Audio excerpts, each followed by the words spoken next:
Please continue, David. All right. So good. So yeah, welcome back, everyone. Yesterday we got as far as the universal approximation theorem and defining, laying out what a neural network is. So today I'd like to start off by continuing that discussion and talking about how we train neural networks. And then the plan for the rest of the lecture is, so I'll describe to you how neural networks are trained a bit, and then we'll start talking about our first application, which is to classification, training classifiers, and applying them to tagging boosted jets at the LHC. So let's see how far we get for that. Also, I was thinking, I don't know, Herbie or the other organizers, what you think about it, but maybe we can make a shorter break, like 10 minutes instead of 20 minutes. That's fine. Sure. Okay. Just so everyone can, take a breath, get a coffee, maybe go to the toilet. Yeah, everybody's at home, right? So it's not like there's any time to like socialize in the coffee room or whatever. They can just talk to their cat or something. All right, so yeah, we'll just give a 10-minute break. I don't know how I'll do it. Maybe I'll lecture for an hour and then we'll take a break and then come back. Yeah, just where it fits in. Okay, so good. Let me find my page.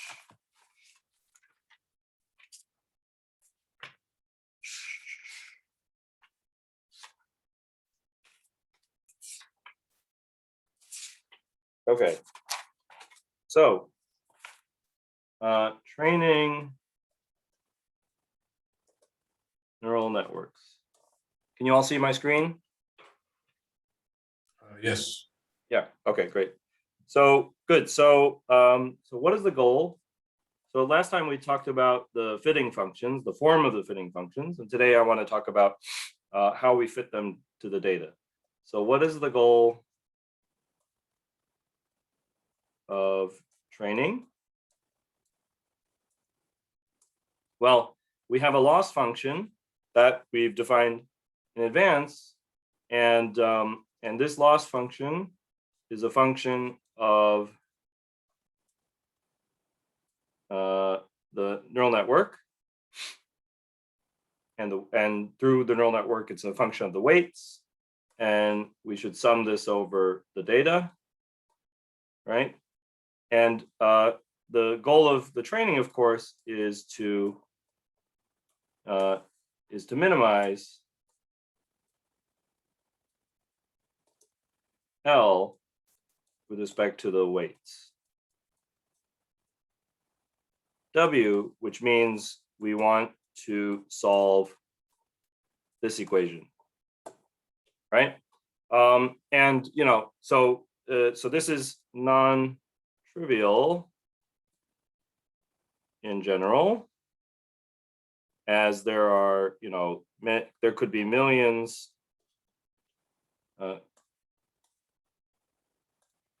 many weights, and L could be highly nonlinear.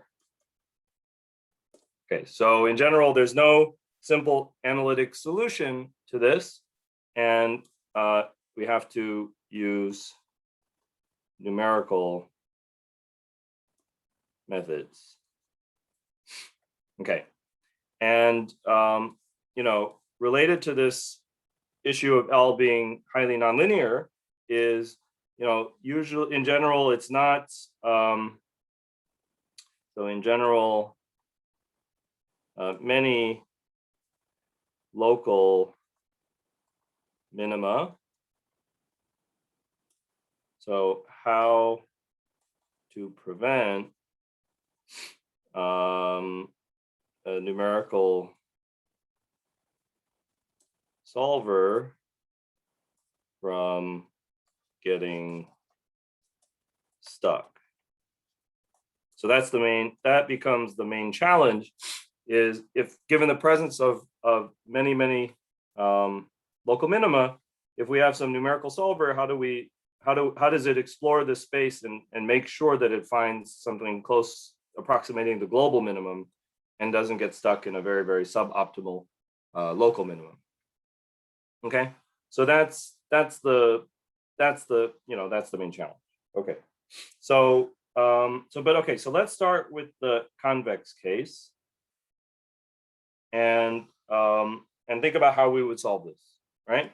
So the basic idea of numerical solution is to expand L around some arbitrary point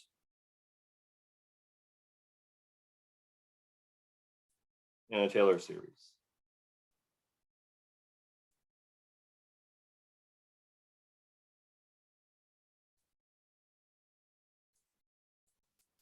Okay, so let's suppose in any numerical method, we just have to make an initial guess typically, right? So let's make a typical guess at some W naught. Okay, so and then let's expand L around that. So if we have access to the second derivative, generally we're in very good shape. Okay, so that the second derivative, right? The first derivative just gives us this slope, right? And the second derivative tells us a bit more about the curvature, right? So if we have the second derivative, we're generally in good shape. In particular, we could solve this equation at second order and actually get an answer for the net for delta W, right? So if we have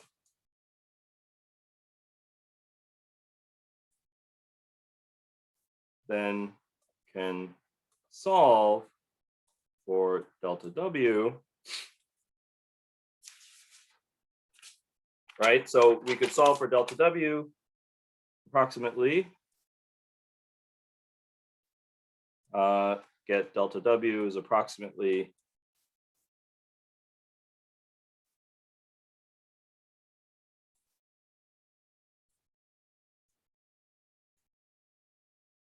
right.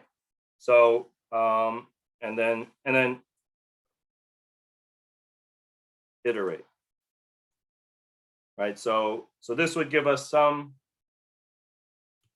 shift, which would be presumably, reasonable, right? As long as it would be presumably somewhat reasonable because this second derivative gives us some sense of the curvature and we give us some sense of the scale for like how far off we actually are, right? So the knowing the second derivative is very powerful. So, but the next thing I'm going to tell you is that in general, we don't know the second derivative. So however, in general,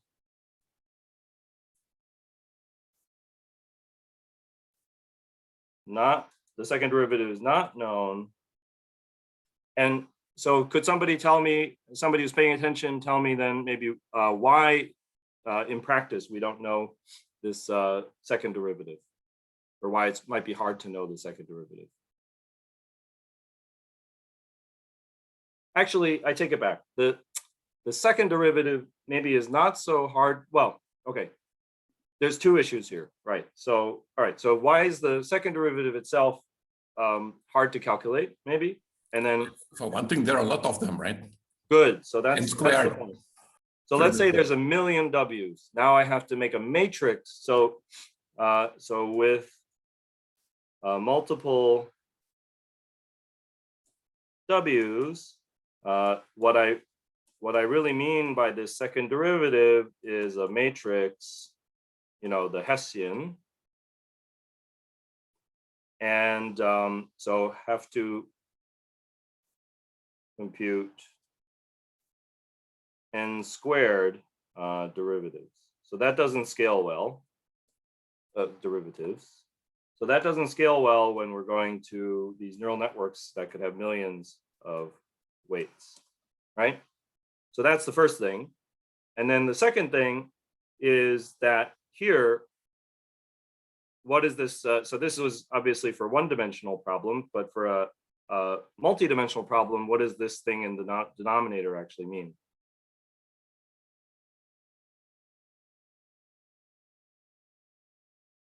We can't divide by a matrix per se, right? Or what would it mean to divide by a matrix? Multiply with the inverse. Yeah, so this is the inverse. So even if we could calculate the matrix of second derivatives with multiple w's, have to create n squared derivatives, and then in formula for delta w, have to invert. And that's very expensive. That's like order n cubed in general. Order n cubed operations. So that all adds up very quickly.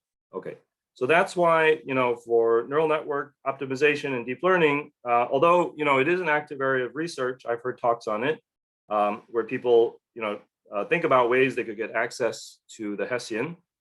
It is currently not, something that's widely used, I would say. Yeah, so it's not a standard thing to access the matrix of second derivatives. Okay, so what can we do with just the first derivatives? Well, instead, we do the best we can. So we look at this formula here, right? We say, well, we don't know what this matrix of second derivatives is, but maybe the first derivative at least gives us some information about which way we want to go, right? So the first derivative at least tells us which way the loss is decreasing. Okay, so how can we use that? So it's better than nothing. And so using, oh, by the way, I think, what is the second derivative method called? I think it's called the Newton method. We should give it a name. Yeah, and then using only first derivatives, the best we could hope for maybe is to say that we should shift W by something proportional to these first derivatives. Okay, where alpha is a fixed, it's called a hyperparameter. That's just some lingo. It's a fixed hyperparameter called the learning rate. So it's something we have to tune or dial to get good performance on our algorithm. Okay. And so what this is called gradient descent. And what you hope to be able to accomplish is, you start here, you pick a good learning rate, and the first derivative kicks you in the right direction, and kicks you in the right direction. You keep repeating this until you get to the minimum, right? And when you get to the minimum, then this gradient starts to vanish, and my updates get smaller and smaller, and I just converge to the minimum. Okay, so and then if I choose my learning rate too large, what's going to happen? If I choose it too large, then my update might be completely out of whack, right? And it might take me many jumps to converge, or in a bad situation, I may even end up bouncing out of the minimum. So that would be alpha too large. Alpha too small is the opposite problem, where I hardly move at all, and it just is very computationally inefficient, for me to get here, right? Or maybe I get stuck somewhere. So that's the main problem of what I've described here. Is it's very easy to get stuck. Like suppose my potential looks like this, right? And suppose my initial guess is bad, because who knows, right? It's going to be bad a lot of the time.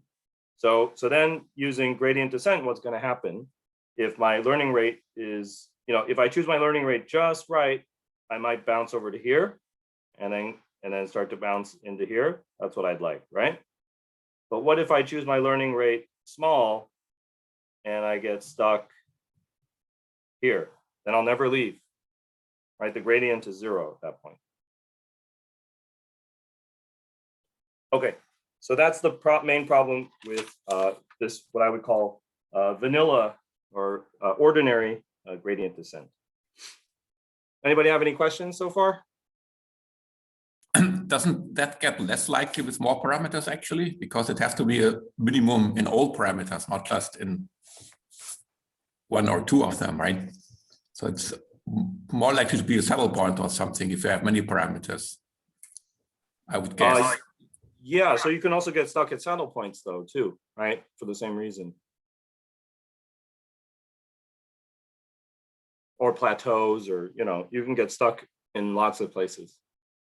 And also, like, once one of these gradients starts shutting off, it, you know, if you don't go far enough away, it may stay small, you know, even though the other gradients are still updating in many dimensions, the other gradients, I don't know. I mean, it depends, right? They may not be enough to kick you away and activate the one that turned off. So this is all very hand wavy. Empirically, you find when training these neural networks that if you did do vanilla gradient descent, you would typically get a very bad result.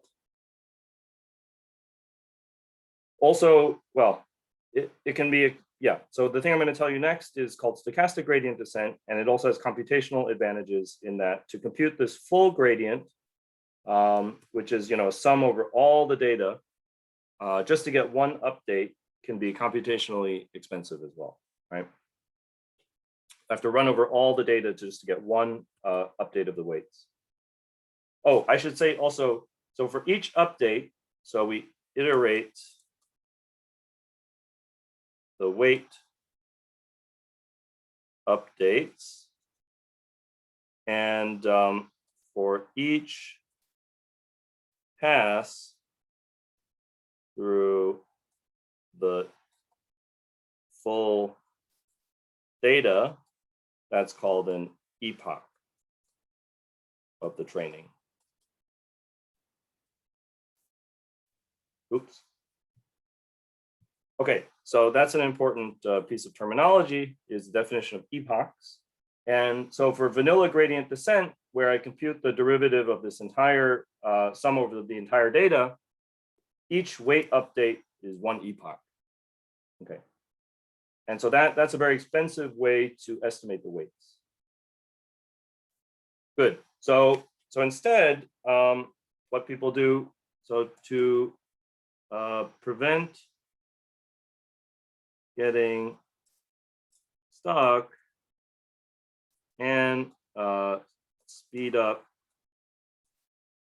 computation, so two reasons that are not really related to each other. Instead,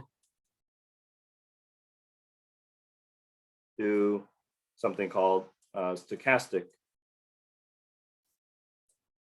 gradient descent. Okay, so the idea of stochastic gradient descent is to introduce some kind of noise into this gradient estimation problem.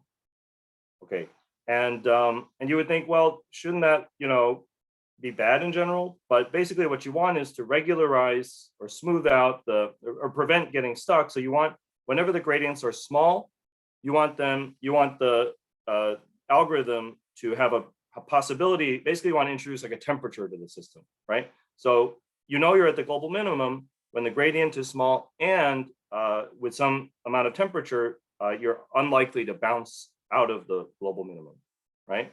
Whereas if you're in a local minimum, you would have zero gradients, but there's some likelihood, if you have some noise or temperature, that you would bounce out of it and end up in a lower one. So that's I think what's going on. That's the way to think about stochastic gradient descent. And there's an easy way to introduce noise into the problem. So introduce noise into gradient estimation, and the true minimum noise or temperature the true minimum should be 0 gradients and robust to fluctuations. Okay, so the way we accomplish this in practice is to use only part of the data to estimate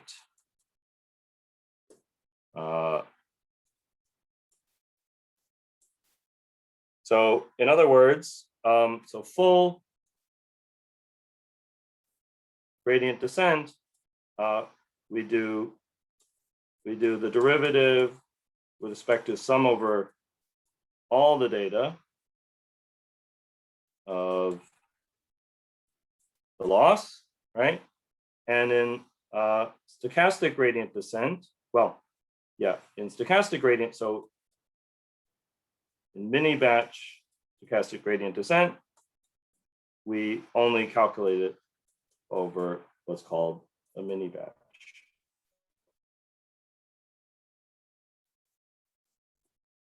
Okay, so if you think of this ensemble average over the full data as, you know, the best estimator that we're ever going to get of the gradient, then doing the ensemble average over a much smaller mini batch. So just for example, you know, the data might be 1 million instances and a mini batch might be just 100. Okay, so we're taking an average over far, far fewer instances of the data, so we get a much, much noisier, the variance of this average, you know, is going to be much higher, right?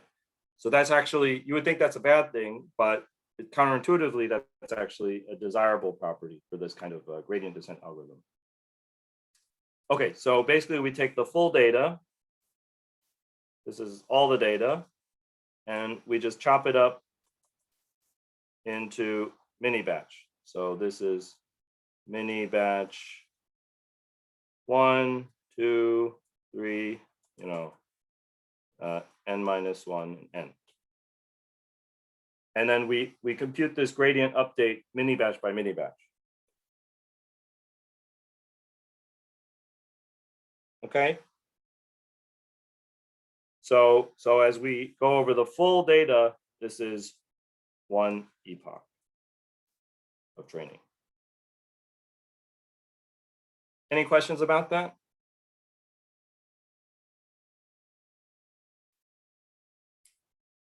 So do you scan through these mini batches systematically, or just pick random 100 events out of their million or something?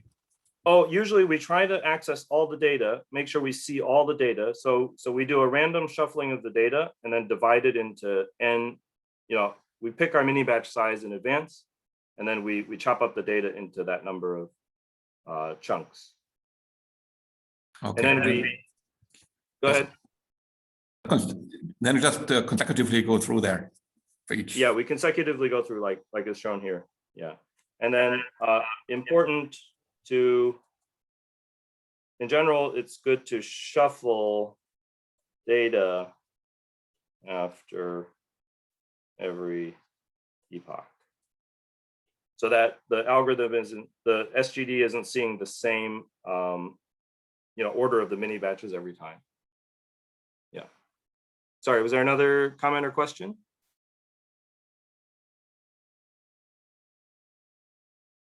Thought I heard somebody say something.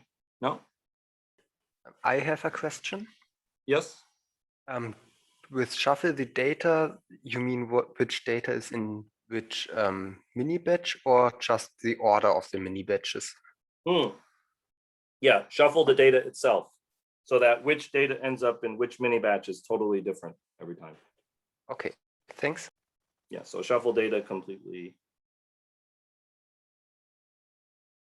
after every epoch. Okay, so let me show you now a demo. I put up a little demo. So this is not the Jupyter notebook, but let's see. Let's see if this works. I have Mathematica on a different computer. So I'm going to stop sharing. And am I on this other one? Yes, okay.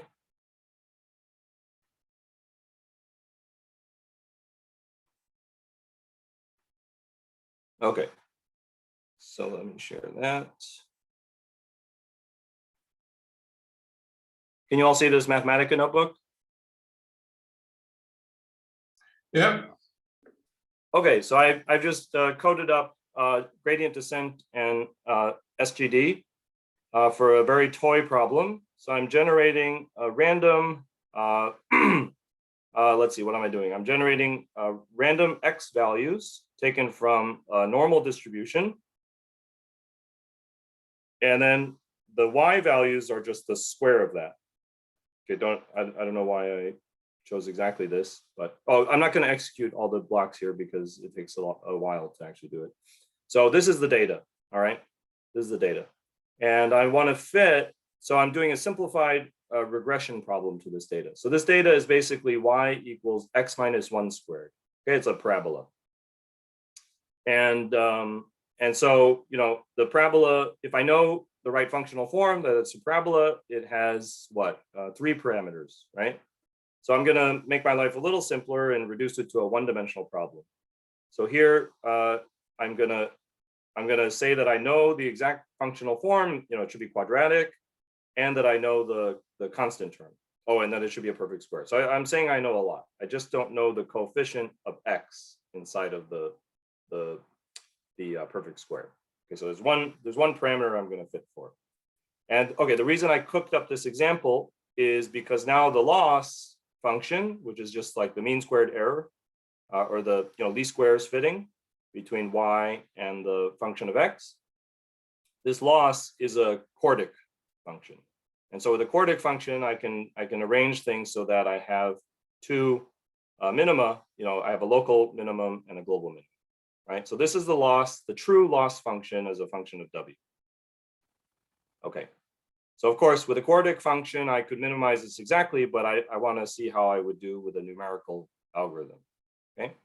So this is vanilla gradient descent, and I'm going to choose my initial guess to be -1, which is like over here on the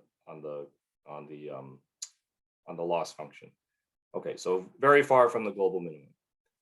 And this is the gradient with respect to w. Oh, and look what I did here. I took the average over all the data, right? So this is vanilla. This is the original ordinary gradient descent. Here I'm taking the average. So it's the sum basically of the loss function over all the data. Okay. So I have my gradient and I can pick a learning rate. So I think for this one I'm going to show you, I picked this learning rate. And here I am looping over 2000 epochs. After every epoch, I do the gradient update. I update my value of w, so that's my initial guess. And here I update the value of w to the new one, shifted by the learning rate times the gradient. Okay, so that's what I just described to you. So this is a plot of what happens to w after every update. And you can see it starts off at -1 and it goes to 0, right? Which 0 is here. Whereas where do we actually want to go? We want to go to w equals 1, right? So here it's getting stuck. And you can see that with this animation, right? Starts from the initial guess and it gets stuck. Okay, I could try, let's see if this works. I could try cranking up the learning rate by a factor of 2 or so, a bit more than 2. That's reasonably fast. And so now I just get stuck faster. So that's all that changed. But that step takes a while. So maybe I won't do that step. Okay, so here you see I just got stuck faster, right? So let me up the learning rate by a factor of 10. I just get stuck even faster, right? So that's what that's showing. Another factor of 2. I think I picked these parameters.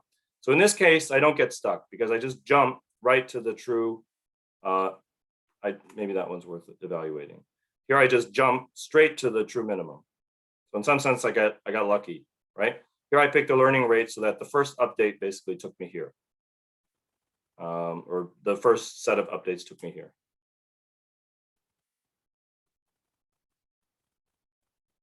See, I just jump right there and I'll sit there. So that learning rate, I got lucky, but in general, you know, how are you going to know which learning rate to pick? You don't want your method to be so sensitive to the learning rate. And if I pick the learning rate just a factor of 2 larger than that, well, the thing crashes essentially because I end up bouncing out of the, I'm not sure that's even going to work. Yeah, I didn't like that.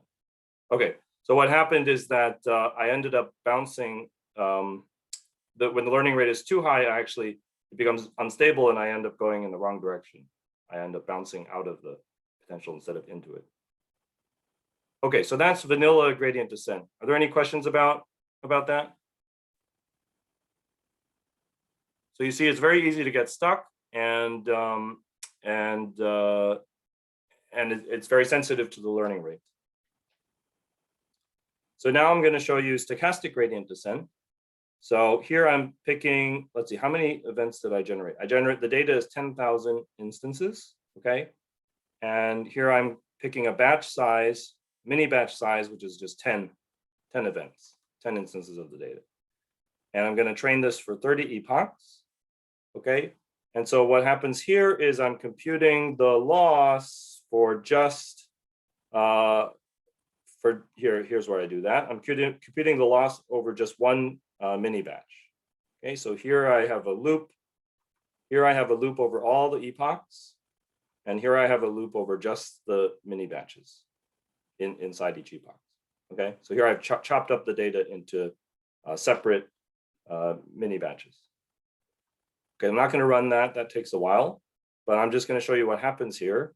So you see how it's much noisier now, right? The lines before, oops, you're not going to be able to see that. Maybe pick that one. You see how the lines before are very, very, tight because it's full gradient descent, but now things are noisier, right? This is again W. This is the value of W after every update. I think I'm plotting it after every mini batch update. So it's very noisy looking now, but the noise is what saves us, right? Because now it gets stuck for a while at the false minimum or at the plateau. But then because of the noise, it has a probability of bouncing out of it. And so eventually, after some time of being stuck, it bounces out of the false minimum and ends up in the true one. Okay, so that's this, oh gosh, I think I overwrote that. Oh no, plot, okay, that should have the right name.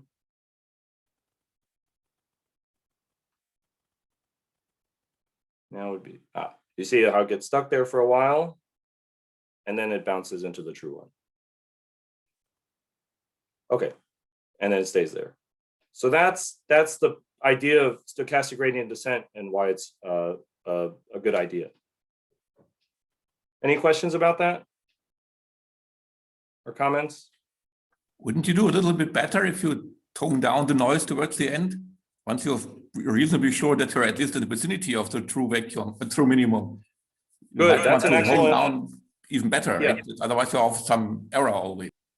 That's an excellent point. And indeed, so maybe the one last thing I want to tell you very, very quickly about, I don't want to get into any of the technical details, is how in real life, nobody uses, or it's rare to see anybody use this simple gradient descent that I've described here, where the learning rate is a completely free parameter. Instead, people use sort of more advanced versions of this, where the learning rate is adaptively chosen. And that's exactly what happens in one of these state-of-the-art algorithms that people use, is as you get closer to the what the algorithm thinks is a good minimum or the true minimum, the learning rate adapts by shrinking.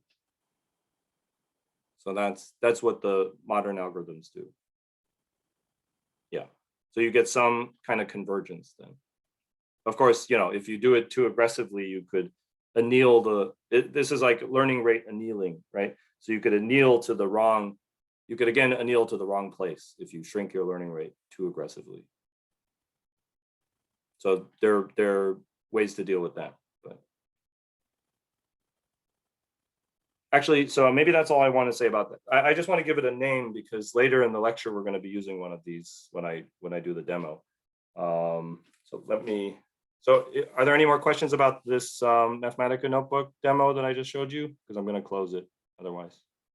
I've got one question. Yeah. Would it make sense to try out several different starting values? Indeed, yes, absolutely. And so what is done in the deep learning frameworks that people use, like Keras, is that W, the initial value of W in this very high dimensional space in general, is chosen randomly every time you initialize the network for training. Okay. And if you want to get a robust result, usually you will do like 10 independent trainings. And every time independent training, you've chosen a different random starting point for W. Okay, thank you. Yeah.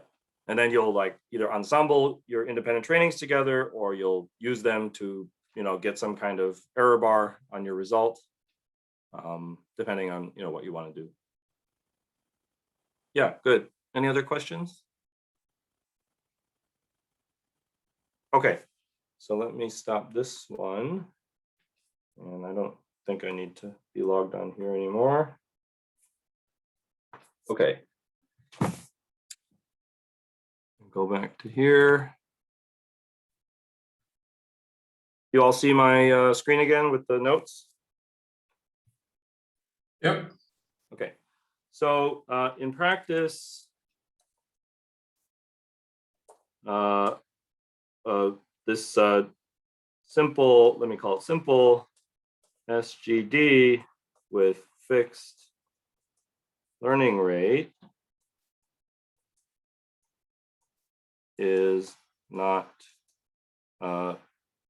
commonly used. Instead,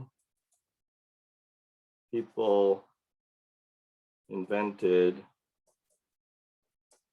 more advanced SGD algorithms with adaptive learning rates. And the idea of these is that when the gradient, so when the gradients of L are large, slow down. I think that's the idea.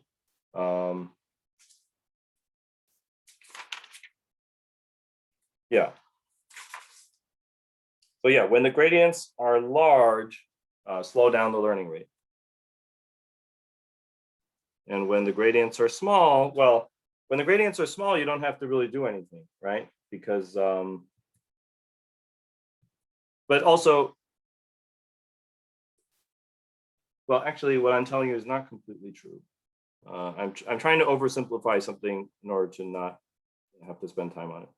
But okay, when this is large, slow learning rate down, and remember this. So slow it down. So some of these adaptive algorithms will slow it when it detects that the function is changing rapidly.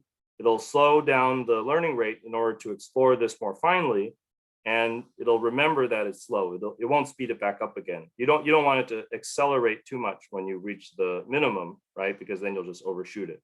So it slows it down when it detects that the gradient is large, and then it keeps it slow until you reach the minimum. So that's what these adaptive algorithms do. And so two popular ones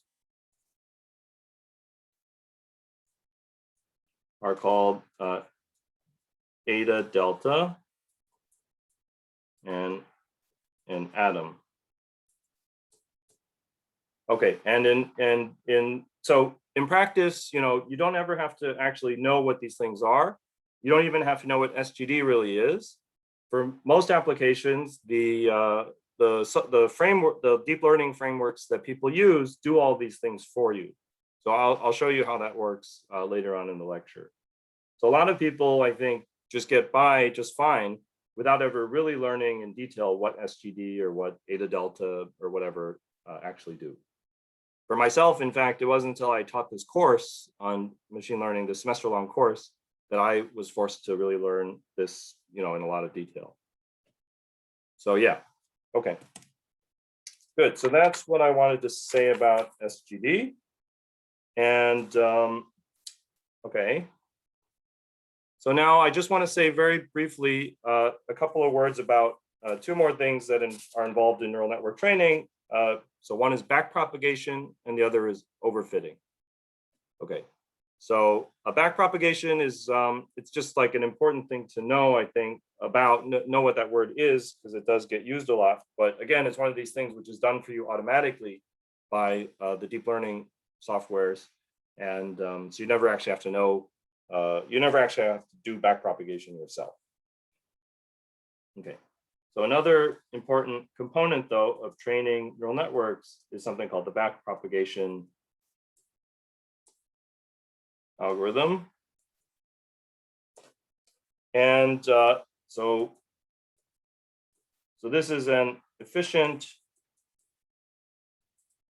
way to compute gradients of neural networks specifically. Okay, so backpropagation is really, really specific to neural networks. And it was a key innovation. It was a key innovation in deep learning. It enabled the training of deeper networks. Okay, before people did this backpropagation algorithm, the gradient computation was not done, intelligently, and so it was, especially computers were not as good 10 years ago or whatever, and people weren't doing this on GPUs, for instance, and so it was just computationally unfeasible at the time to go to deeper networks, and the backpropagation algorithm enabled them. So historically, this is an important thing. Nowadays, again, it's all done for you automatically, and a lot of people don't have to ever learn it, but I think it's just good to know what it is, at least superficially. So what it is superficially is, did I skip a page? No, okay. So what it is superficially is, it starts from the observation that neural networks have a nested recursive structure. So feed forward in particular structure, right? So if you write it as a function, it looks schematically like this. I have an activation, and then I have a weight matrix multiplying an activation, multiplying another weight matrix, multiplying an activation, multiplying another weight matrix, all the way until I get to the center of the onion. And, and then like that, right? Plus the biases. I'm not writing the biases. So that's the roughly the structure of a feed-forward neural network, right? And of course, if I want to compute the gradient with respect to one of the weights inside here, let's say this one, then I know what to do, right? I do the chain rule. So everybody knows the chain rule. That's fine. What backpropagation is it's an observation that what the chain rule gives us can actually be done recursively. So if you actually compute this derivative, what you will find is the following.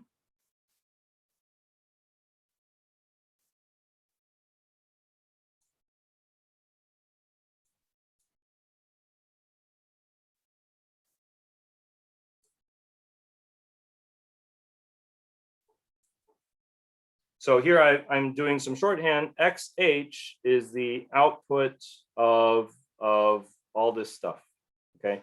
After the H hidden layer, number H hidden layer, I get all this stuff. So that's XH. XH is, so this is X1. This whole thing is XH. Okay, so that's, so I get this, and every step here is a matrix multiplication. Okay, so you could see how, the pattern would develop as I go deeper and deeper backwards. So that's why it's called back propagation. As I go more and more backwards, starting from the end, I go backwards into the neural network, into the starting layers. I accumulate more and more of these products of derivatives. Okay, so back propagation is the observation that we can build up the gradients recursively, right? So starting from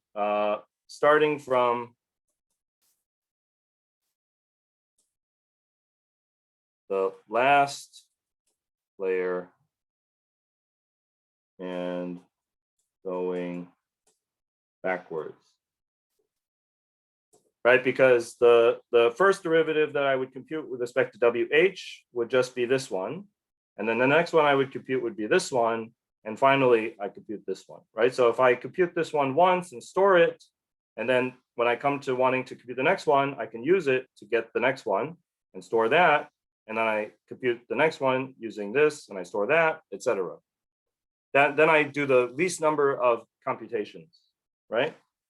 So avoid unnecessary duplication of computations. And one thing to note is each computation involves matrix multiplication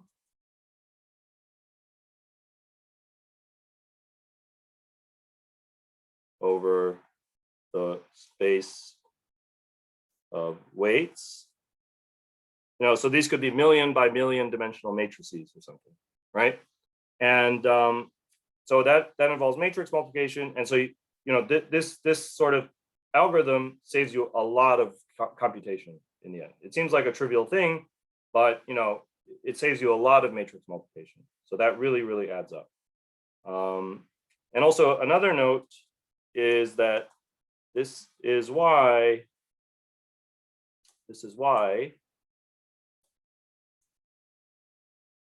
GPUs are so useful for training neural networks. So what does a GPU actually do? Well, I don't really know what a GPU does, but what it ends up doing is it's very specialized for parallelizing matrix multiplication. So instead of calculating the matrix multiplication, step by step, or row, column, etc., and adding it all up, it parallelizes it, so it does it n times faster or something. So that's what GPUs accelerate, is specifically matrix multiplication. And when people realize that neural network training, computing these gradients involves many, many matrix multiplications, they realize, hey, I could put that on a GPU and get a huge acceleration of the training time. And so that's what people did. And that's what we do now. Okay. So, the other thing to note about, actually, this is a very important formula, I guess. I have a lot of comments about it. So maybe I should just say these are comments.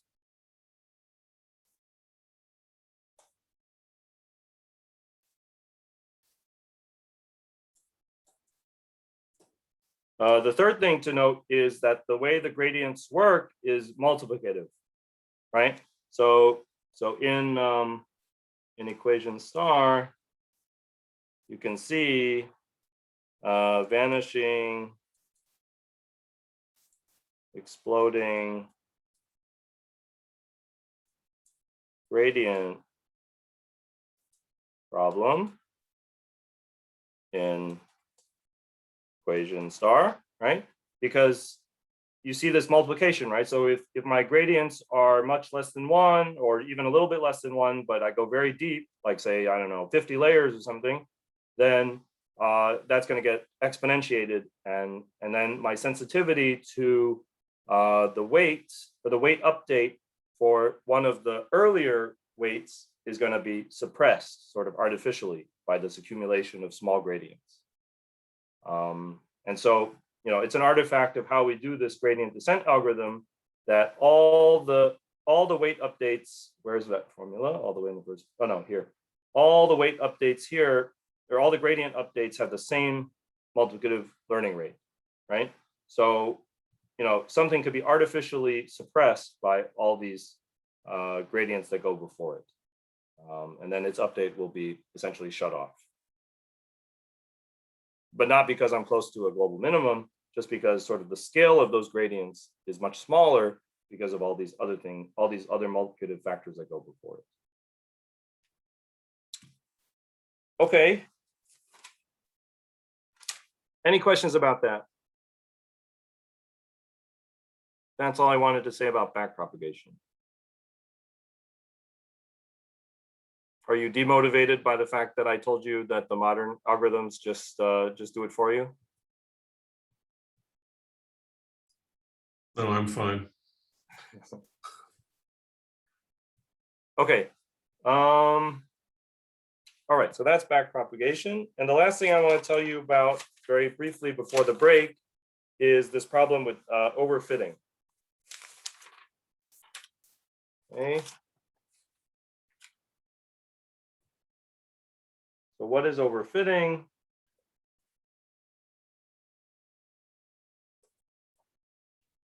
Well, okay, so overfitting is, you know, over parameterization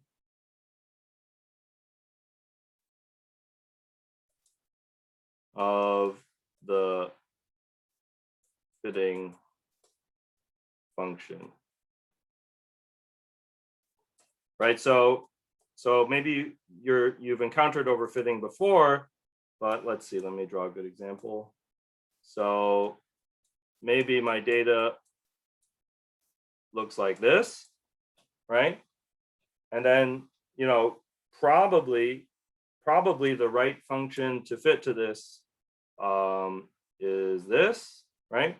And then all the scatter around that is just noise, probably, right? In that case, overfitting would mean I have too many parameters in my fitting function, and instead I fit to every single data point. So this would be overfitting.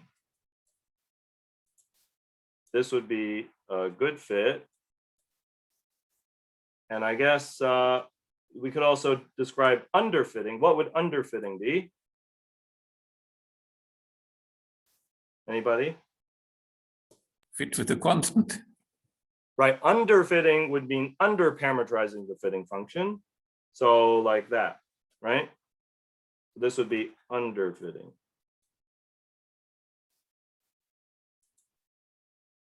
Okay. Generally, underfitting is not as big of a problem when we're dealing with neural networks that have gazillion parameters, but just thought I should mention that too as a possibility. Okay, so how do we diagnose, or how do we fix? So overfitting is clearly a concern, right? And how do I tell the difference between the red scenario and the green scenario? There's a key tool that key thing that we have to do to diagnose whether we're overfitting or not. Use a validation set of data. Exactly. So, right. So to diagnose overfitting, the key concept is to use a separate validation data set. So I'm assuming basically that my data is, IID. Each data instance is IID. And so I can divide up the data I have into, one set, which is for training, and a disjoint set for, so I take my full data, and I would take, this, I would set aside this amount for training. That's what's shown here. And then I would set aside this amount for validation, let's say. So it's completely disjoint. So this validation data is drawn from has the same statistical properties as the training data, completely the same. But during the fit, I never saw the validation set. Okay. So then, if I'm overfitting, then when I come to the validation set, let me draw that here. And it looks like this again, let's say, right? Then my overfitted function will now fail to pass through like any of these points, right? Because it was specially concocted to pass through because of the overfitting, it passed through every single training data point, let's say. So now when I have the validation set, it's a completely different set of points, right? Statistically the same as the training set, but the realization is obviously different. And so my overfitted function will, overfitted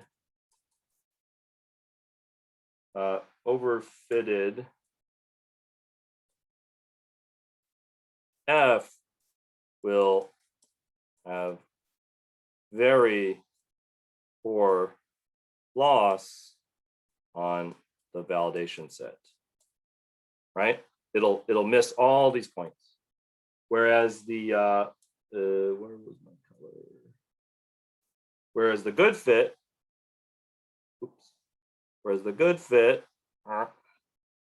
okay, whatever. The good fit should have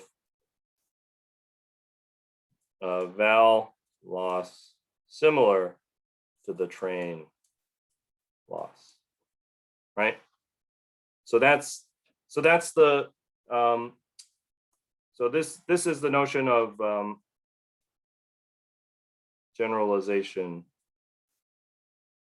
error, right? So if my fitting function is bad, is overfitted, I will have a large generalization error to new data. So that's what we want our fitted function to do, is to generalize well to new data that it hasn't seen before. Okay. So that's something we'll be using when we train our neural networks in the demo, is we'll be splitting our data ahead of time into training and validation sets. Okay, so I think that's all I wanted to say. Oh, there's one other thing we could do. Well, yeah, okay. Well, actually, no, that's not worth talking about. Okay, so that's all I wanted to say about overfitting. And I guess I should say one more thing. Okay, so model selection. So let's say I train for many epochs, and the loss on the training set decreases, continues to decrease, let's say. And then what might I see on the validation set? I might see that it tracks the training loss very well for a while, and then it either plateaus or it even starts to increase. So this would be the validation loss. And this would be the, this would be the training loss.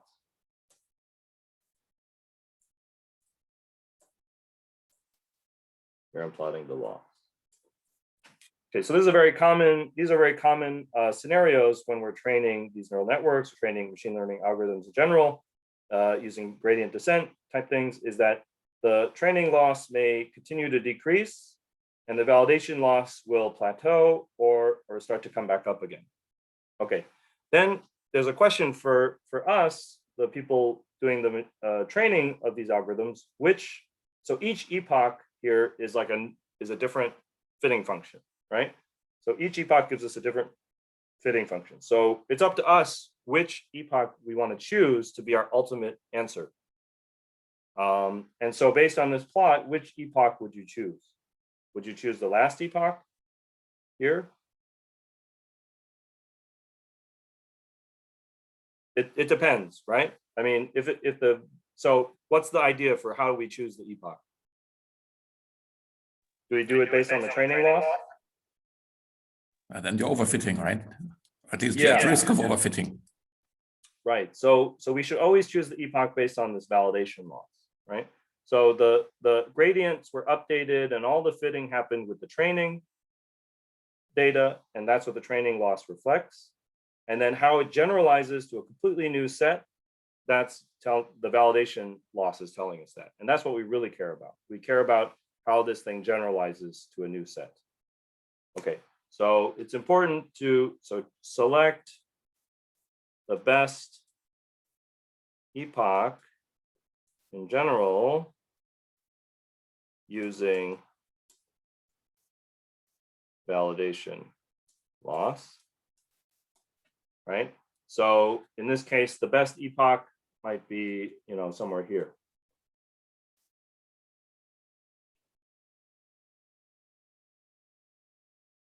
Okay, so suppose we've done that. We've selected the best epoch and we believe it's this one.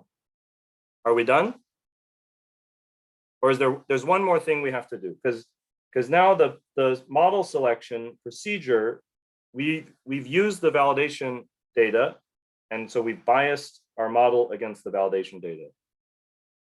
But less so than the training data, much less than the training data. But there could be some residual bias left due to our reliance on the validation data for selecting a model, diagnosing overfitting, right? So what else? What is the last thing we have to do? Shuffle the training and validation data once more.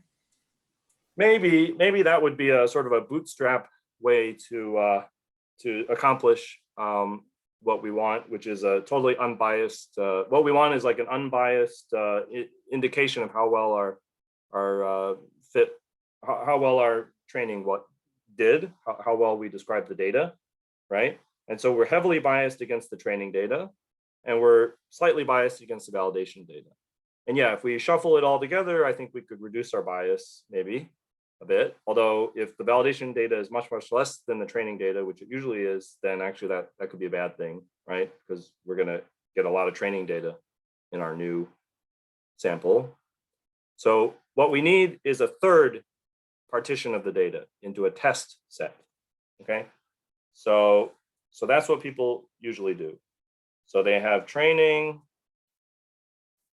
and then they have validation, and then they have tests.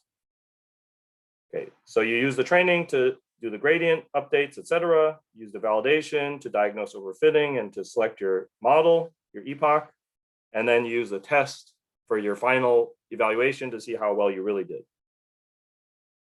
Okay, so now heavily biased. You'll be heavily biased against this data, slightly biased against this data, and then you should be completely unbiased against this data. Okay, so this is gradient updates. This is diagnosing overfitting and model selection. And this is a final evaluation. Okay. So that's sort of the structure of the data that we train on.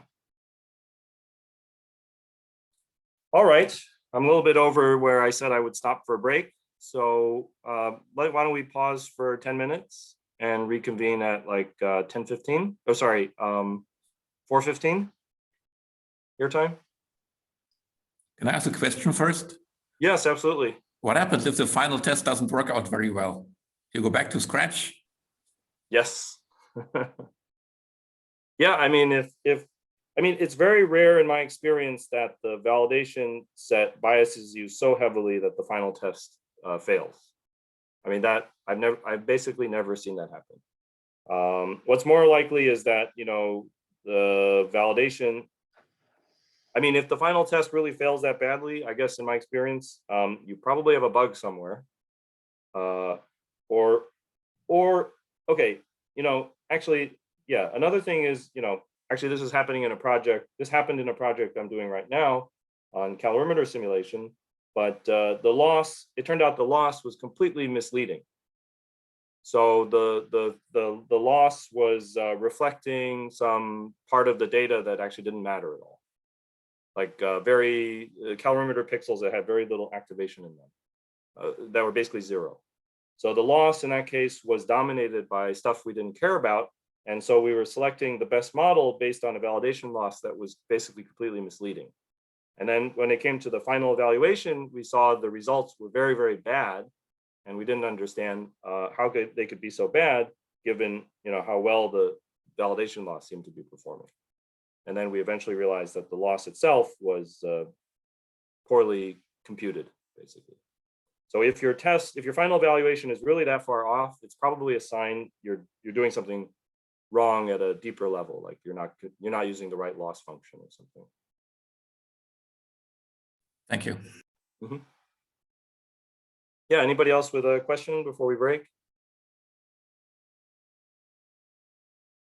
Okay, so. Sure, go ahead. Okay. Hope everyone's back. If anyone's not back, please speak up.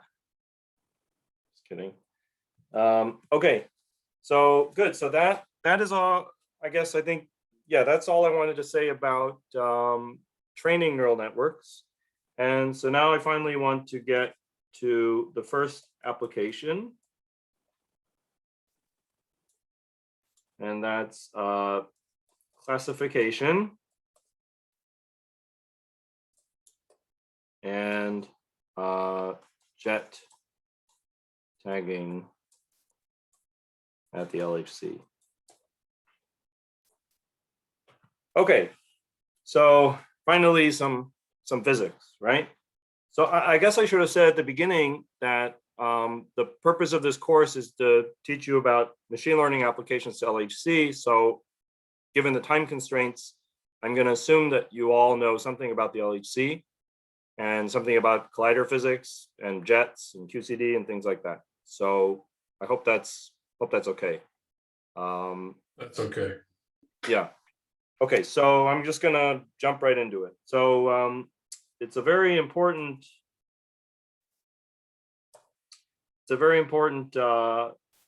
task at LHC to identify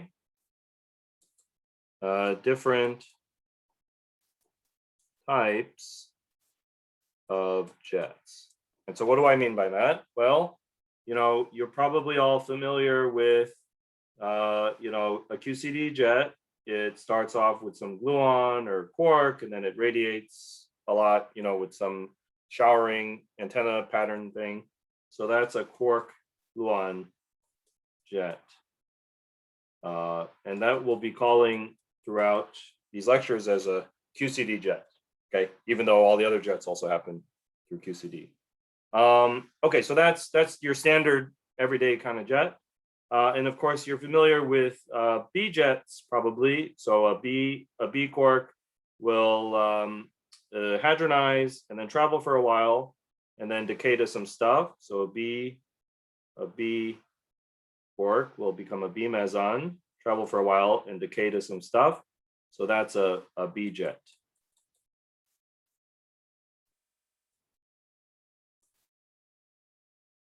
So how do I draw this? Okay, so a B meson will travel for a while and decay. That's a B jet. Okay. And then, but besides that, there's some very interesting other kinds of jets that we care about at the LHC, especially because, you know, in a high energy environment and with enough data, we can start to see these interesting types of jets. And so what I'm talking about are, we have boosted hadronic resonances So we have things like, say, a top quark, which is highly boosted. It will, well, a top quark in general decays to a W and a B, and a W could decay a lot of the time to 2 quarks. And so if the top is at rest or not with a lot of momentum, then these decay products will, come out in all sorts of directions. But if the top is highly boosted, then the decay products will be collimated. And a good rule of thumb, if you haven't seen it before, is that the cone that these come out in has a radius, which is given by typically 2m over the PT of the top. Okay, so if the top mass is is 175, and so then the PT is, say, 300 GeV, the cone size is of order 1, right? So so a boosted top decay products can be highly collimated, and they'll form what's called a fat jet. Okay, but so this fat jet is then distinguished from this QCD jet. Even if I take the subsample of QCD jets that are very wide, this fat jet is still distinguished from the QCD jet by the substructure inside. So in particular, this fat jet will have typically 3 bright prongs corresponding to these partons, and 2 of those prongs will add up to make the W mass constraint. Plus there's the B inside, which you could hope to tag as a B jet. So all these things together help you then identify the fat jets that come from boosted tops. Fat jet, and it use substructure. Oops.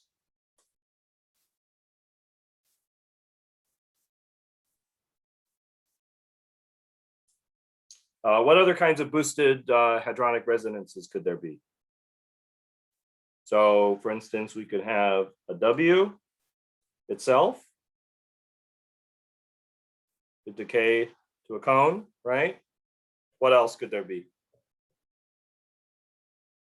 What other boosted fat jet could we have? Anybody from the standard model?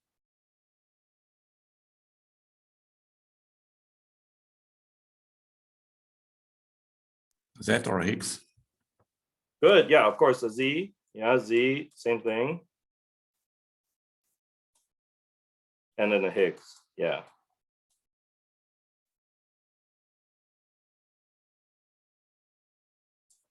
Yeah, I think that about covers it in the standard model. These are the heavy things in the standard model that could decay to jets. And then, of course, there's, so this is all standard model.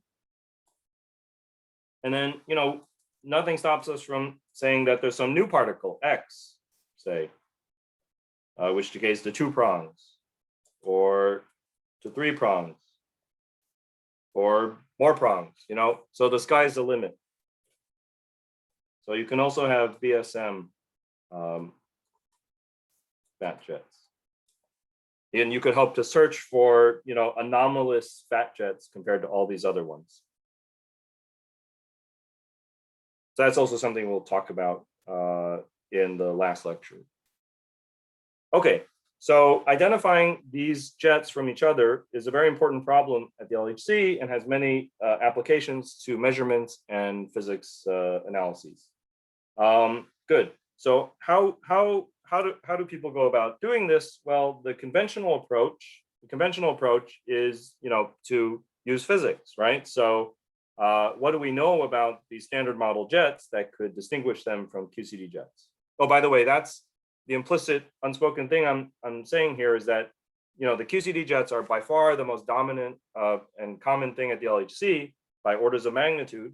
So this is the main background. And, although we're ultimately interested in a multi-class classification problem here, usually it's good enough or useful enough to think about just binary classification between each one of these things and the QCD jet. That's the first problem you'd want to solve. So if we think of it as just a binary task, how do we distinguish, say, like the top jet from the QCD jet? the first thing we would try, the conventional approach is to come up with physics variables that separate tops from QCD, right? So any one of the students care to propose a physics variable that would immediately separate tops from QCD?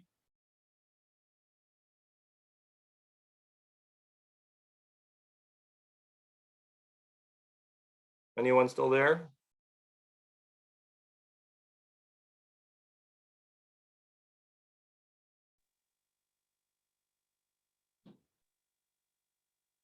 So what could we do to separate a top initiated jet from a QCD initiated jet? What is a variable, a physics variable that would be very powerful at doing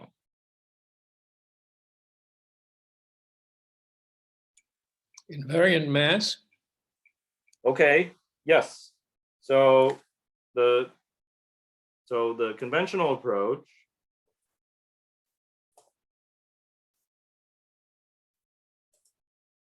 use physics variables such as the invariant mass of the jet, right? So for tops, the invariant mass should peak at m top. And for QCD, it should just be a smooth continuum. So that's a very good variable to use, right? What else? Well, for tops, especially, we have a lot of handles, right? So like 2 of the jets inside of there make a W, right? So we could try to, there's a combinatorial problem to solve because we have 3 subjets inside of here, but we could try to solve that and get, the mass of a W candidate. And then there are substructure variables that measure how many prongs or how many subjets a jet has. Okay, so popular ones are these n subjettiness variables that tell us how 3-prongy a jet is or how 2-prongy a jet is. So this is n subjettiness.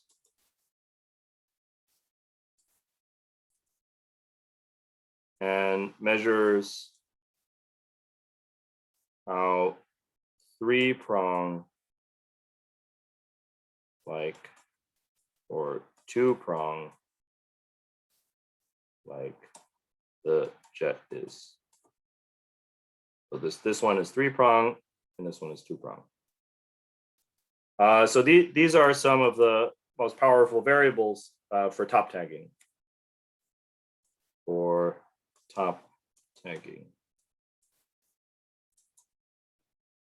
Okay.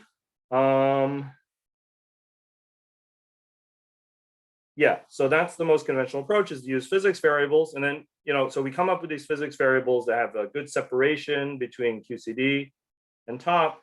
And then, what would we like to do with them? Well, we could place cuts, right? So let's place cuts on them. So for instance, we would require M jet is, in some window around the top mass, right? Maybe the MW candidate is in some window around the W mass. And then the way these n subjettiness variables work, you need to cut on them from above. So you could place cuts, right? And you would hope that, what do we want these cuts to do? We want these cuts to, say, reject QCD background and keep top jets preferentially.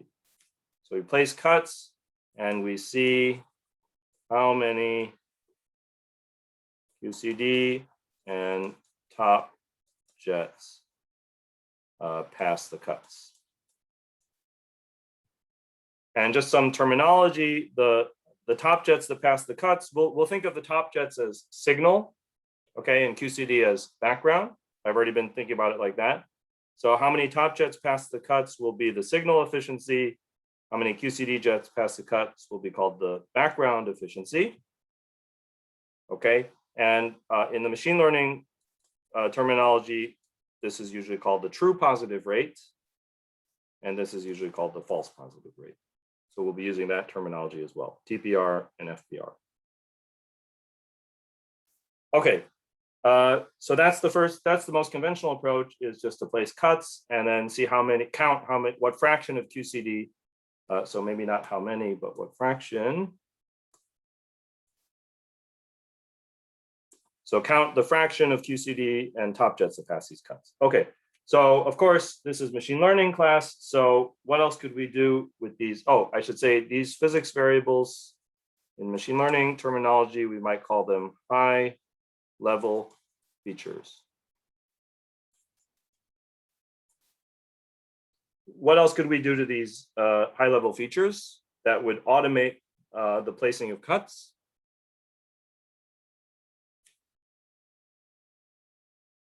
This is to see if you were paying attention last lecture. So if I just have a small number of high level features, what's a good way to automate the choosing of these cuts? Use a BDT. Excellent, somebody is there, thank you. So we could also feed the high level features to BDT. And so these are both very conventional things to do, very standard nowadays. Okay, and then what's interesting is people are increasingly now exploring another approach, which is which outperforms these conventional approaches. So new approach can feed raw jet data. So what do I mean by raw jet data? I mean, instead of computing these physics observables like mjet, we could feed the 4 vectors of all the jet constituents. Okay, in case that's not familiar to you. So after all the showering, I get a cone of particles, right? That's my fat jet. Inside this cone of particles, I might have 20 or 100 different hadrons, okay, that make up this fat jet.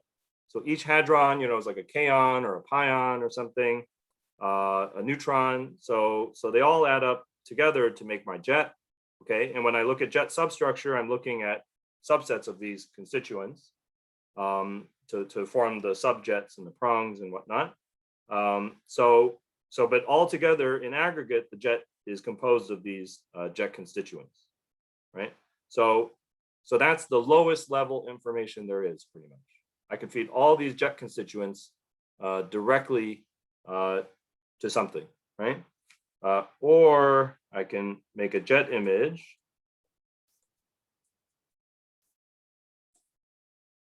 out of constituents. That's almost as low level. The only thing I'm doing with a jet image is I'm pixelating the energy, right? So I'm losing the 4 vectors here could have very, very high resolution from the tracker. And when I make a jet image, I'm snapping all these energies to a grid. Okay, I'm populating a pixelated version of this, okay? Or a graph representation. Maybe I'll have time to mention that later, or etc. Okay, so there's lots of ways to represent the raw jet data, but you get the idea. So we could feed the raw jet data to a neural network, to a deep neural network, like a DNN, a CNN, a graph neural network, and then train a neural network classifier. on signal, e.g. tops versus QCD. How raw should this data be? Would you want to first do like overlapping event removal or something like that? Oh, yeah. So, okay, so first of all, everything I'm saying here is at the level of simulation. This is supervised training. I'm using Pythia or something to simulate, top and QCD jets. Okay, so that's what we have in mind here for these kind of studies. And so the rawest it would ever get there, I think, is individual jets, no pileup or something. If you're interested in pileup and those kind of things, you could further complicate the situation and get, say, closer to real life conditions, or you could try to train directly on the data. Even people do that for studies as well. Experimentalists who have access to the data. Maybe also there have been some HepPH papers on CMS open data of that type, where you would make like a control and signal region and try to train on that. But yeah, so I think for the purposes of this lecture, this is how raw we would want to get, is the 4 vectors of all the hadrons in the jet. To answer your question? But so, yeah, so the novelty of this is that, yes, we know physics, that's nice. And these variables are of course very powerful. But what's interesting, I think, is that the neural network can outperform classifiers based on high-level features. And so what does that mean? I mean, it means that it's the neural network is itself coming up with high-level features in some sense, right? And so it's coming up with high-level features, and it's coming up with a better set of them than we've been able to come up with. And so one way to think of this is what we're doing is we're automating the design of these features. The neural network it's more of a black box now, but inside the black box, it's automating the process of coming up with these high-level features. And what it comes up with will not in general be human interpretable. So the jet invariant mass is a very nice variable, and we have a lot of intuition for it, and it corresponds to something physical. So that's what we lose in the pursuit of performance. Okay, if we want to get something, if our only goal is to get something which is a better top tagger, then this approach will do better than the high-level feature approach based on physics, but we lose the interpretability. So there's a trade-off with interpretability.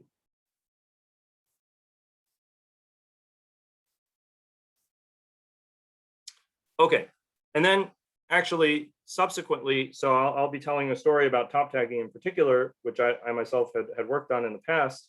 I think subsequently, so people have done this, they found the neural networks outperform the high-level features, and then subsequently people have studied, what additional high-level features do I have to add, say to this story here, until I can get to reproduce the performance of the best neural network. And so in that sense, the neural network is teaching us physics, right?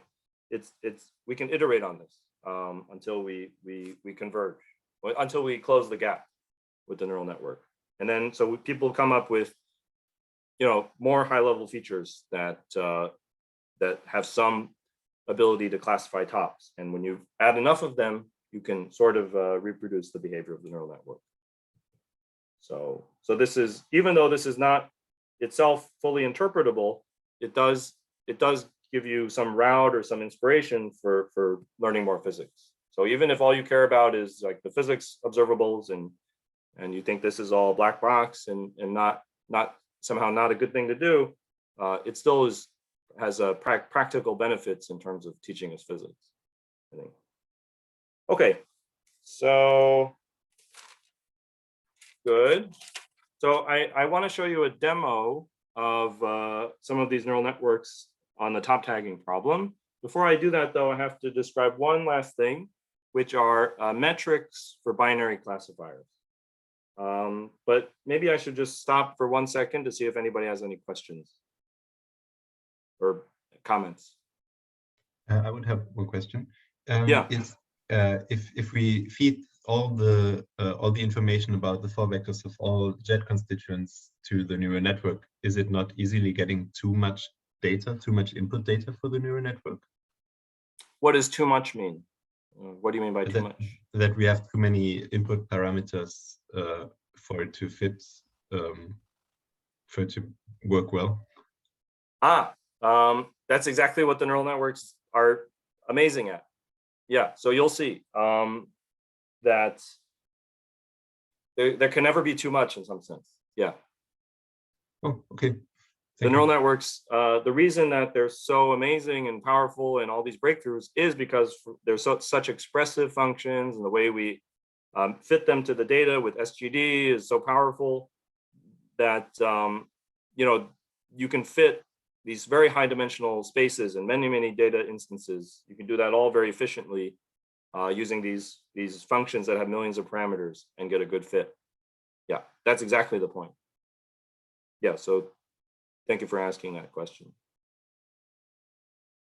Okay, so good. So I have to describe to you, so suppose we train one of these things, or even a BDT on the top tagging problem. Okay. Oops, what did I just do? Okay. So suppose we do one of these things on the top tagging problem. How do we measure our performance? How do we measure our success? So metrics for binary classification. Well, clearly the ultimate metric is the loss function itself, but this is not a very informative or interpretable metric. Okay, it's just some number like 0.6. So what do I do with that number, right? So people prefer to think about more informative metrics that have more practical benefit. And so I would say the primary one is something called the ROC curve. Okay, so what is the ROC curve? Well, to define the ROC curve, I have to first define. So what the ROC curve is so I have to tell you what so suppose I have the classifier output. Remember, this is the probability that X is class 1. Well, let's just keep it simple. Probability that X is signal. Okay, so 1 minus that is the probability that it's background, right? So what I do in general then is I make a histogram of the classifier outputs.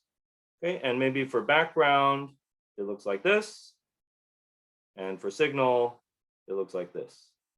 So it's between 0 and 1, and this might be signal, and this might be background. So I make a histogram, right? So that tells me now the distribution of the background outputs and the signal outputs in my data, right? And to actually use this classifier, I should place a cut on it. I still, at the end of the day, want to think about placing a cut. And I might say that f of x greater than f cut. This defines for me what's called a working point of the classifier. And all the events that satisfy, above this cut, this defines for me a pair of signal and background efficiencies, right? Or TPR and FPR, right? So I count the fraction of signal events that pass this cut and the fraction of background events that pass this cut, and that gets me these two numbers. So working point of the classifier is defined by these two numbers. And now to make what's called the ROC curve, I imagine sliding this cut around, right? Let me slide it from here to here. So there's two conventional ways to plot the ROC curve. One is true positive rate over false positive rate. Okay, So when I'm over here, what is my true positive rate? What is my false positive rate? When the cut is placed here, and I keep all the events to the right of the cut, what is my true positive rate and my false positive rate? Both 1. They're both 1, yeah. So the rock curve is defined on a box like this, and when I'm here, I'm over here. And what about when I slide my cut all the way over to here? Then the TPR and FPR are 0, right? And so as I slide it across, I'm going to populate a curve in this plane that in general is going to look like this. Okay, so this is the rock curve. And what would a perfect classifier be? If I have perfect separation between signal and background, perfect would be this. Let me draw a different color. Perfect would look like this. And what would a completely random classifier be? Completely random classifier would look like this. So this is perfect, and this is random. Okay, and so this direction is better. All right, so this is sort of a one plot summary, or the histogram you could say, but this is much more informative. This is one plot summarizes the performance of your classifier. Okay, people also like to boil this down to a single number. Okay, so 2 numbers that people use. One is called the area under the curve. I should probably spell that out. Area under the curve, which is literally just in this plane of TPR versus FPR. So that's the area under the curve, AUC. And the other one is accuracy, which is basically TPR plus 1 minus FPR. Oh, I gotta give myself more space. Accuracy is so TPR plus 1 minus FPR. It's how accurate my classifier is. The average of that, taking the max over the rock curve. Okay, so it's the most accurate my classifier could be at saying what's signal and what's background. Okay, so these are boiling down the rock curve to just single numbers. These are the 2 common metrics, accuracy and area under the curve. And again, AUC equals 1 is perfect. AUC of 0.5 is random. So we want to get AUC as close to 1 as possible. And similarly for accuracy.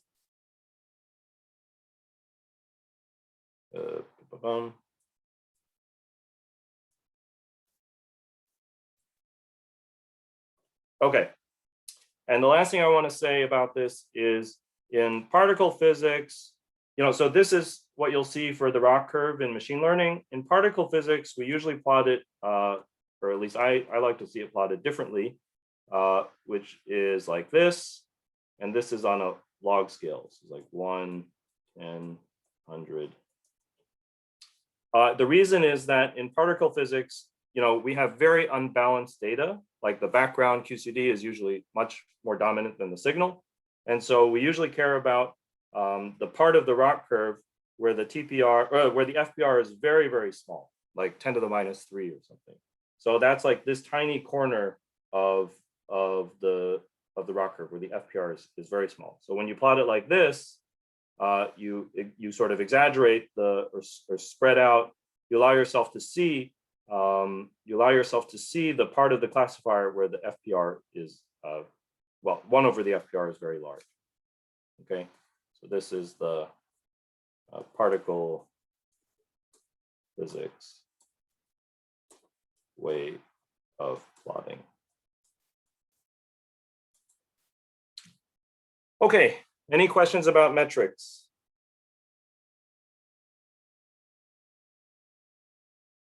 All right, so I think you probably would all like to see the demo. So let me do that. And if I run out of time, we'll just continue next lecture. So hopefully, did you all get a link to this? Is it on the course webpage, or did you get an email about it? Yeah, okay, I see a check. Yes, it was sent around earlier today. Cool, so you should all be able to open this and run it yourselves if you want.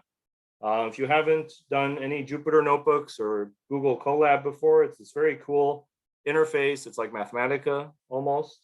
And Google Colab lets you use GPUs, you know, for a limited amount of time and pretty tight memory restrictions actually. But anyway, it lets you play around with things, and it's great for these kind of pedagogical demonstrations. So I'll encourage you to check this out and try to run this notebook yourself. So I'm going to run this in real time. Every step I've made sure is not too time consuming. Okay, so anyway, so loading some packages. All right, so what are we doing here in this demo? We're going to classify top quarks from QCD quarks, and we're going to use a public data set that your friends down the road in Heidelberg and Hamburg produced. So maybe I'll just click on this link real quick. So here you can download this, this top tagging reference data set if you want. And this was produced using you know, Monte Carlo simulations, Pythia and Delphis. And what it was is about 2 million in total top and QCD jets with some cut on PT. Let's see where it is. So PT in this range from 550 to 650 GeV, and they're defined to have radius 0.8. So they're, you know, reasonably fat jets. And for each jet, the leading 200 constituent form momenta are stored. Okay, and if there's fewer than 200 jet constituents, then you just get a bunch of zeros, so that you get a fixed 200 dimensional array for each jet. And then the truth labels are provided, of course. So you have ones for tops and zeros for QCD. Okay, so what we'll be basing everything off of is just the test set, because the Google Colab doesn't have enough memory to read in the whole thing. So we'll just be doing for our studies on 400,000, or so 200,000 each of top and QCD jets that came from this test set. Okay. So, and this is the paper that this reference data set was based off of. And this was a very, I think a very useful exercise that we all participated in, which was a community comparison study of different top taggers on the same data set. So prior to this work, there had been a lot of development of top taggers using deep learning over the previous years. And each paper that was put on the archive by each group was done using their own data. And so the idea here was, let's all do the same thing. I mean, do our different approaches on the same data set and see what we find. And that way we can really compare apples to apples. Okay, so I encourage you all to check out that reference after the lecture.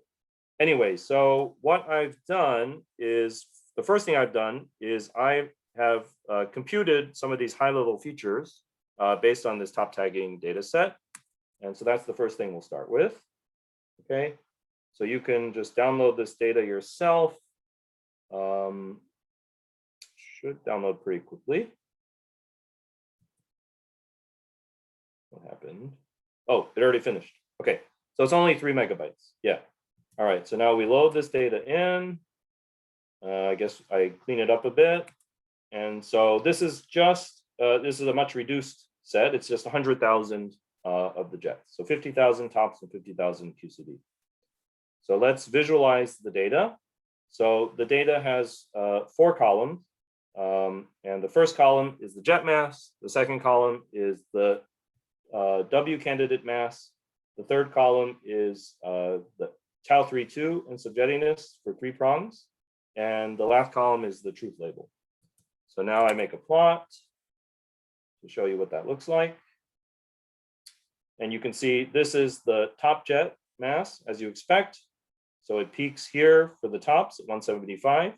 And for QCD, it's a featureless continuum around where the top mass is. But here you see there's also a characteristic mass, and that's coming from the PT. That should be coming from this PT requirement. So the PT requirement here that is greater than 550 is going to sculpt the QCD mass distribution. Okay, but anyway, it's featureless around where the top is. This is the W candidate mass. You can see that it peaks at 80. So here I've done a little very simplistic algorithm to select the 2 subjets inside of each fat jet with mass closest to the W. And so for the tops, it peaks at 80 very nicely. And for QCD, it's again, relatively smooth. There is a shoulder here at 80, and that's because my W candidate algorithm, very simplistic one, biases everything to be as close to 80 as it can. So you're going to create a feature there for QCD. But still, this is a very useful variable to cut on, right? And finally, this is the n sub jettiness tau 32. Any questions about these 3 features?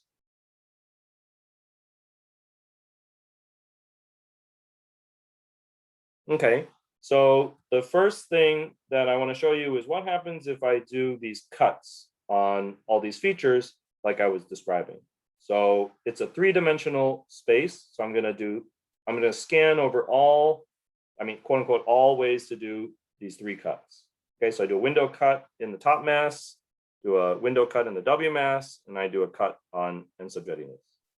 Okay, and so for each choice of these 3 cuts, I save the true positive rate and the false positive rate.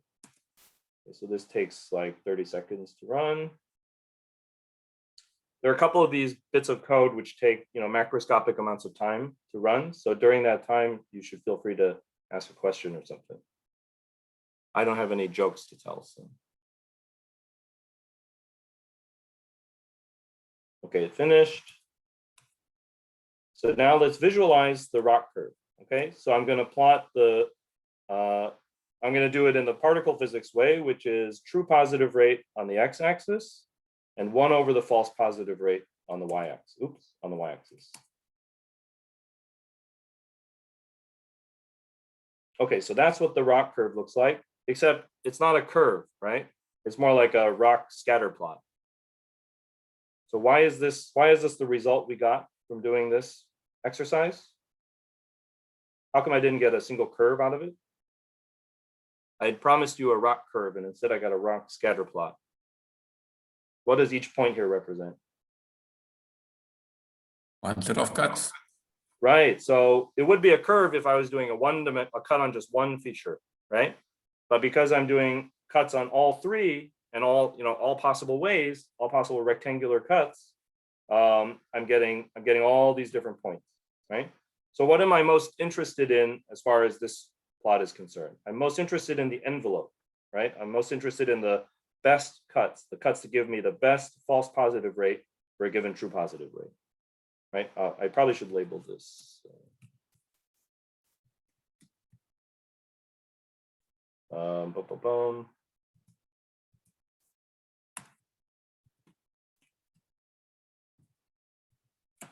Yeah, so I want to get the best performance for a fixed true positive rate that's going this direction, right? Going up. So this envelope is what I'm most interested in.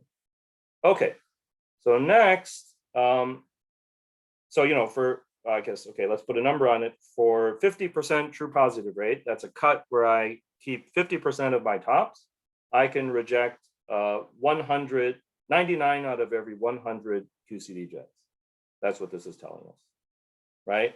And if I pick a cut that keeps 20% of my tops, I can reject 999 out of every 1,000 QCD jets. Okay, so that's what this is telling us. All right, and so now the next thing I want to do is to show you what we can accomplish if we. So I know I told you that the next thing people do is to feed this to a BDT. Okay, so I'm just going to skip over that, and I'm going to feed it to a neural network. Okay, and the neural network and the BDT are going to have comparable performance for so if you like homework exercise, use sklearn AdaBoost to train a BDT classifier on these three features. Okay, so there's a Python package called sklearn, and it has BDTs in it, and it's just a one-liner to train a BDT on these three features and get the optimal classifier. So I'm going to demonstrate the same thing, but using a fully connected neural network. Okay, so the main thing to know is that there's this package called Keras, which is a very high-level interface for deep learning. And what high-level means in this case, or in general, is, so it's not as flexible as a low-level interface, but they've done a lot of helpful coding of helpful functions, things that you would normally do a lot. Like they just have a function that produces a dense neural network. And they've coded up the standard optimizers like Atom so that you don't have to do all that from scratch. So that's what high level means. So we just import all those things. We have to define we're going to do stochastic gradient descent. So we are going to define our batch size. Oh, I see I'm out of time. Okay, I'm just going to finish showing you this demonstration, this part of the demonstration, and we'll pick up next time, okay? So we define our batch size. We'll train it for 10 epochs. Oops, what did I just do? 10 epochs. Okay, and this takes 10 seconds. So my neural network is very simple. It's just one hidden layer with 64 nodes and another hidden layer with 64 nodes. So it just has two hidden layers, each with 64 nodes. And it has ReLU activations, and the final activation layer is probability. I didn't tell you what softmax is, so I should define that. I guess I'll define it next lecture. But anyway, this makes the output into a probability. So that's all it takes to define the neural network using Keras. And then we have to compile that network with a loss function. So we use the cross entropy loss, and we have to tell it what optimizer to use. That's Atom. And we have to tell it, if we care, we don't have to tell it that, but if we want to see a report on how well the training is going, we tell it to report to us the accuracy after every epoch. Did I run that? All right. So it's compiled. One more thing is we have to define our training and validation data. So I'm going to take the first 80,000 jets. That'll be our training data. And the rest, the remaining 20,000 jets, will be our validation data. Okay. And then we train the neural network. So we fit the model to the data with the batch size, and we tell it how many epochs, and then we tell it what the validation data is to report to see if we're overfitting. It just takes a little while to load it up into memory, and then it should be like 1 second per epoch. This is still using the high-level features, right? Yes, this is just fitting it to 3 high-level features. So you can see we're getting an accuracy of, oops, you can't see, let's see, here we are. So you want to monitor, when you're doing these things, you want to monitor the accuracy and the validation accuracy. And if this is starting to degrade a lot, then you're overfitting badly, right? So here you see you're not overfitting. In fact, you might be underfitting a bit, because the validation accuracy is slightly higher than the training accuracy. Okay, so then the model is done. You see that just took 2 seconds per epoch. And now let's run the model on the test data. Here I've cheated a bit. I just was lazy, or there wasn't, yeah, I don't have a separate test set, even though I told you you should have that. So I'm just using the validation set as a test set, because there's no overfitting. And okay, so now we compute the ROC curve. Now, one good thing to know is you don't have to compute the ROC curve by hand. There's a function for that. In general, there's almost always a function for that. So you can use this thing called sklearn. It has a function called ROC curve. And once you know how to feed the information to that function, it gets you the FPR and the TPR right away. So yeah, I've seen students try to code up the process of scanning over the cuts, and it's just a bad, So what this does is it produces a giant array of true positive rates. Let's see if that prints out. Yeah, so it scans over the classifier output and produces a giant array of true positive rates, right? and they're together, with the false positive rates. Okay. So that's the false positive rate here. Okay. So the lines of these, the rows of these two column vectors are matched with each other. Okay. Anyway. Okay, so now let's visualize the ROC curve. Oops. And so this is the ROC curve from the DNN trained on high-level features. That's in red, compared to our cut-based approach. And so what do we see from that? We see that the DNN is basically populating the envelope, right, of the cut-based approach. And so that's what we want, right? So in fact, it's maybe outperforming the cut-based approach here by a slight amount. But the DNN is going to give us the optimal classifier that we could get from these high-level features.